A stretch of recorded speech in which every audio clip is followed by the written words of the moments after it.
الحمد لله رب العالمين والصلاة والسلام على سيد الأنبياء والمرسلين وعلى آله وصحبه أجمعين أما بعد فأعوذ بالله من الشيطان الرجيم بسم الله الرحمن الرحيم وإذا طلقتم النساء فبلغن أجلهن فأمسكوهن بمعروف أو سرحوهن بمعروف ولا تمسكوهن ضرارا لتعتدوا ومن يفعل ذلك فقد ظلم نفسه ولا تتخذوا آيات الله هزوا واذكروا نعمة الله عليكم وما أنزل عليكم من الكتاب والحكمة يعظكم به واتقوا الله واعلموا أن الله بكل شيء عليم صدق الله العظيم اللهم أرنا الحق حقا وارزقنا اتباعه وأرنا الباطل باطلا وارزقنا اجتنابه رب اشرح لي صدري ويسر لي أمري واحلل عقدة من لساني يفقهوا قولي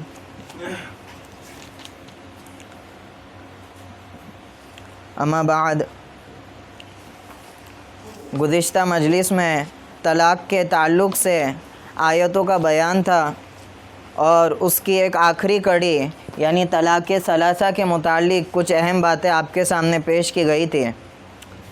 اب یہی طلاق کا مضمون آگے بھی جاری ہے اور اس کو مکمل کرتے ہوئے اللہ تعالیٰ فرماتے ہیں وَإِذَا طَلَّقْتُمُ النِّسَاءَ فَبَلَغْنَ أَجَلَهُنَّ، اور جب تم نے عورتوں کو طلاق دی ہو پھر وہ اپنی عدت گزرنے کے قریب پہنچ جاوے، فَبَلَغْنَ أَجَلَهُنَّ فَأَمْسِكُوهُنَّ بِمَعْرُوف، تو ان کو قاعدے کے موافق نکاح میں رہنے دو، أَوْ سَرِّحُوهُنَّ بِمَعْرُوف، یا قاعدے کے موافق ان کو جدا کر دو، وَلَا تُمْسِكُوهُنَّ ضِرَارًا لِتَعْتَدُوا، اور ان کو تکلیف پہنچانے کی غرض سے روکے مت رکھو تاکہ تم ظلم کرو، لِتَعْتَدُوا وَمَن يَفْعَلْ ذَلِكَ فَقَدْ ظَلَمَ نَفْسَهُ، اور جو کوئی بھی اس طرح کرے گا تو بس وہ اپنی ذات پر، اپنے نفس پر ہی ظلم کرے گا۔ اور چنانچہ یہاں پر دوبارہ تاکیدی حکم فرمایا، اور یہاں پہ جو طلاق مراد ہے وہ کون سی طلاق مراد ہے؟ اگر گزشتہ مجلس میں آپ نے بغور سماعت فرمایا ہوگا تو یہاں پہ آپ جو ہے اس کو بتا سکتے ہیں کہ یا تو اسے چھوڑ دو یا اسے کیا کر لو، اپنے پاس نکاح میں رکھ لو۔ تو یہ کون سی طلاق کے بعد ممکن ہے؟ ایک یا دو، ایک یا دو، وہ بھی طلاق رجعی، اور بائن دے دیے تو اس میں تو مسئلہ نہیں، تو یہاں پہ رجعی مراد ہے، یعنی دو طلاق رجعی، ایک یا دو طلاق رجعی، اس کے بعد ہی گنجائش رہتی ہے کہ آدمی کیا کر سکے، رجوع کر سکے۔ تو اس آیت کی طرف سے بھی اشارہ یہ ملتا ہے کہ طلاق جو دینے کی صورتیں معتبر ہے اور مناسب ہے وہ ایک یا دو ہی طلاق رجعی ہے، تین طلاق کا یہاں پہ سرے سے کوئی ذکر ہی نہیں ہے۔ چنانچہ امام مالک وغیرہ کا مسلک یہی ہے کہ مطلقاً تین طلاق دینا مکروہ ہے، چاہے الگ الگ کر کے دو یا کیسے بھی دو، اور باقی تمام تفصیلات میں بیان کر چکا۔ تو ایک یا دو طلاق رجعی مراد ہے یہاں پہ۔ تو اس کے بعد عدت کے اندر تک آدمی کو اختیار ہوتا ہے کہ کیا کر لے، وہ رجوع کر لے، تو اسی کی طرف اشارہ ہے فَأَمْسِكُوهُنَّ، تو ان کو روک لو، بِمَعْرُوفٍ، معروف طریقے سے اور قاعدے کے مطابق۔ یہاں پہ جو ہے فَبَلَغْنَ أَجَلَهُنَّ، وہ اپنی عدت کو پہنچ جائے سے مراد یہ ہے کہ عدت کے قریب ہو جائے، عدت گزر جائے یہ مراد نہیں ہے، عدت گزرنے کے بعد تو اختیار نہیں رہتا ہے۔ تو یہاں پہ بلغنا سے مراد یہ کہ عدت ختم ہونے کے قریب ہو۔ تو اب کیا حکم دے رہے اللہ تعالیٰ؟ دو حکم دے رہے، فَأَمْسِكُوهُنَّ بِمَعْرُوف، تو انہیں روک لو قاعدے کے موافق۔ اگر تمہیں لگتا ہے کہ تمہارا طلاق کا فیصلہ جو ہے غلط تھا اور جو عدت کا اچھا خاصا ایام گزر چکا، اب تم اپنی عقل کو جو ہے دوڑا کر یہ فیصلہ کر سکتے ہو کہ اس رشتے کو باقی رکھا جائے یا ختم کر دیا جائے، اور دوبارہ تم سے ظلم نہیں ہوگا، یہ ساری چیزوں کی اگر رعایت کر سکتے ہو، فَأَمْسِكُوهُنَّ بِمَعْرُوف، تو رجوع کر لو، ان کو روک لو رجوع کر کے۔ بِمَعْرُوف کا جو لفظ ہے قاعدے کے مطابق روکو، اس کی صراحت آپ کو دوسری آیتوں میں ملے گی۔ چنانچہ سب سے پہلا قاعدہ کیا ہے روکنے کا؟ تو وہاں پہ ارشاد فرمایا لا تمسکوهن ضرارا لتعتدوا، یعنی اس غرض سے ہی روکو کہ اگر تم کو حقوق ادا کرنا ہو یا اصلاح کا ارادہ ہو، یعنی گھر واپس بسانا ہو تو یہ ارادے کے ساتھ تو روک لو، لیکن دوبارہ ظلم و زیادتی کرنی ہے اور دوبارہ اس پہ جو ہے جبر و تشدد برتنا ہے، تب تو روکنے کی تم کو گنجائش، تو اس کو آگے فرمائے گا۔ تو پہلا قاعدہ تو یہ کہ اصلاح کی نیت ہونی چاہیے۔ دوسرا قاعدہ یہ رجوع کرنے کا، جس کو سورہ طلاق میں بیان فرمایا ہے، وَأَشْهِدُوا ذَوَيْ عَدْلٍ مِّنْكُمْ وَأَقِيمُوا الشَّهَادَةَ لِلَّهِ، کہ رجوع آدمی جو کر لے وہ اس طرح نہ کر لے کہ بھئی اکیلے میں رجوع کر لیا، بلکہ رجوع باقاعدہ دو آدمی کو گواہ بنا کے کرے۔ کیسے کرے گا؟ دو آدمی کو گواہ بنا کے کرے۔ خدا نہ خواستہ کل کو اگر یہ مدعا کورٹ وغیرہ یا حاکم کے پاس جاتا ہے، قاضی کے پاس جاتا ہے اور عورت جو ہے الزام لگاتی ہے کہ انہوں نے رجوع نہیں کیا، تو آدمی کے پاس کیا ہونا چاہیے؟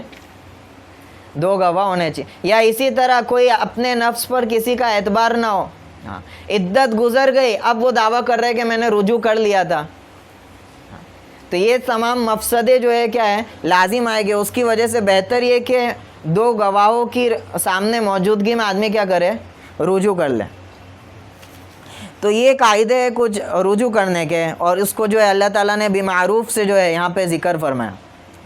اور دوسرا جو اختیار دیا، او سرحوہن بمعروف، یا تو ان کو درستگی کے ساتھ، قاعدے کے ساتھ جدا کر دو۔ قرآن میں یہاں پہ آپ یہاں سے دیکھیں کہ طلاق کے بیان میں بہت زیادہ زور دیا جا رہا ہے کہ چھوڑنا بھی ہے تو کیسے چھوڑو؟ بمعروف۔ معاشرے میں ہمارے دیکھا گیا ہے کہ طلاق گویا کہ ایک دشمنی کا ذریعہ بنا لیا گیا ہے، یعنی طلاق ہونے کے بعد تو ایسا ہے کہ میاں بیوی کی عداوتیں تو درکنار، پورے خاندان میں گویا کہ عداوتیں پھوٹ اور کہاں کہاں تک معاملہ پہنچ جاتا ہے۔ تو شریعت میں اس کی ترغیب دی جا رہی ہے کہ بھئی اگر جدا بھی کرنا ہے تو بس آپ سے حقوق ادا نہیں ہو سکا، جس طرح معاملہ کیا ہوتا ہے کلوز ہوتا ہے، فسخ ہوتا ہے، بے وغیرہ، تو یہ طلاق کا معاملہ جو ہے اسی طرح ہے کہ آپ نے رضامندی سے کیا کر دیا، اس کو ختم۔ تو یہ ختم عداوتوں کے ذات نہ ہو بلکہ قاعدے کے حساب سے ہو، اس لیے آگے آیت میں آئے گا وَمَتِّعُوهُنَّ، عورت کو طلاق اس طرح دے کہ اس کو کچھ ہدیہ وغیرہ بھی دے دے، کم سے کم درجہ یہ کہ ایک جوڑا کپڑا دے دے، تو عداوتوں کے ساتھ یہ جدائیگی نہ ہو۔ شریعت نے اختیار دیا تھا، آپ نے تمام مشورے وغیرہ کر کے اس اختیار کو اپنایا، اب جو ہے اس اختیار کی گنجائش شریعت نے دی تھی، چنانچہ بغض اور عداوت کے ساتھ نہ ہو بلکہ معروف جو ہے قاعدے کے مطابق ہو۔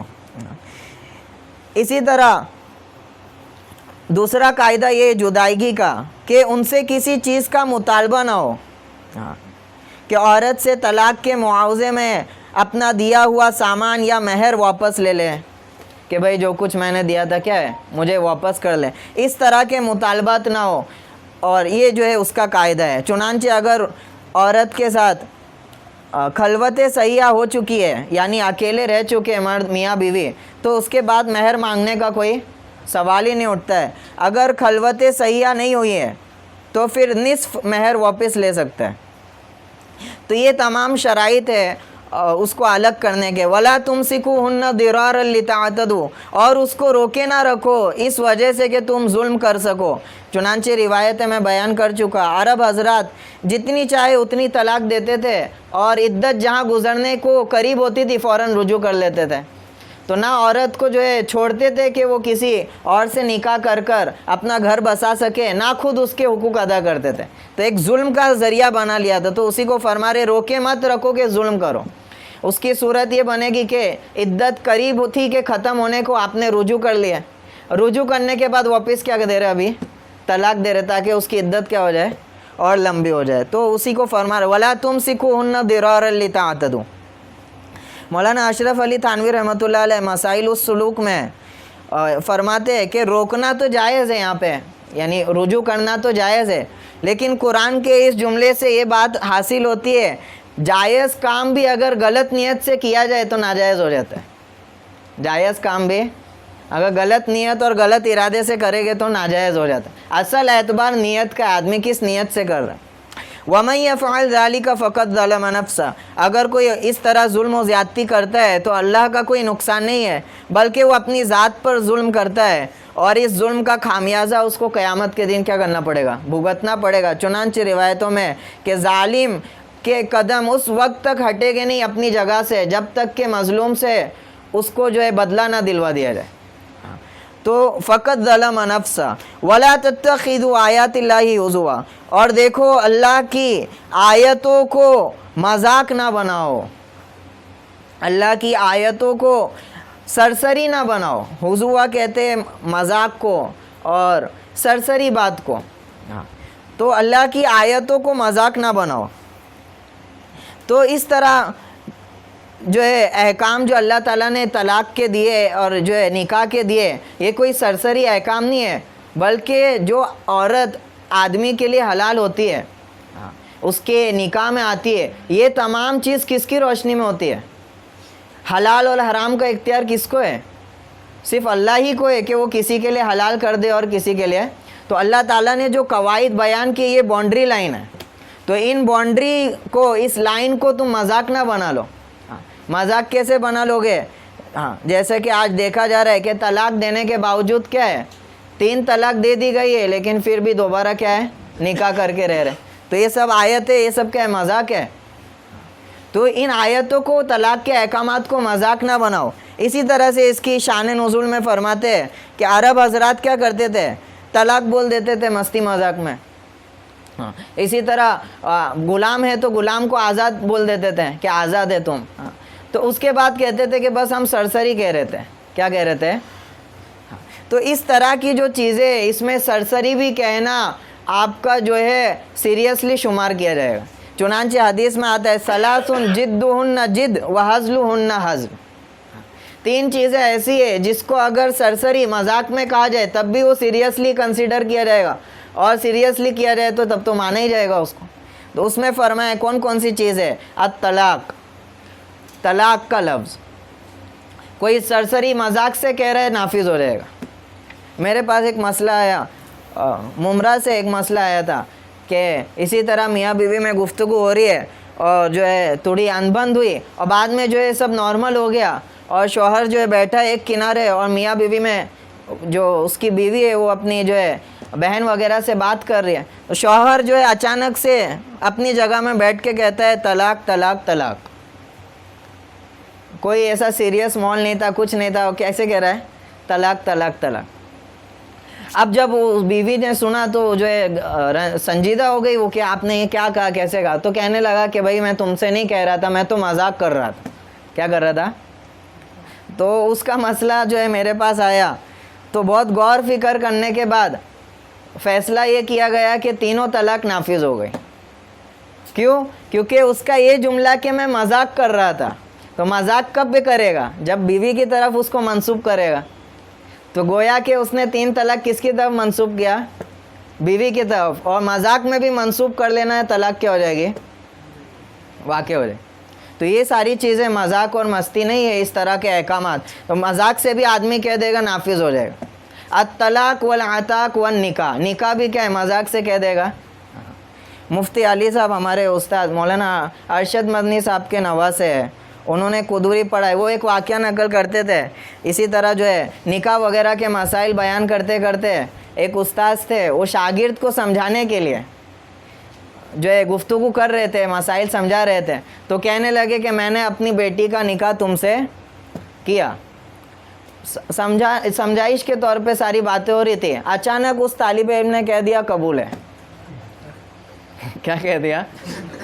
اس کے قبول کہتے ہی جو ہے افراتفری مچ گئی. وہ پورا مسئلہ جو ہے طلبہ نے جو ہے اٹھایا اس کو، اور وہ بات دارالفتہ میں پہنچ گئے.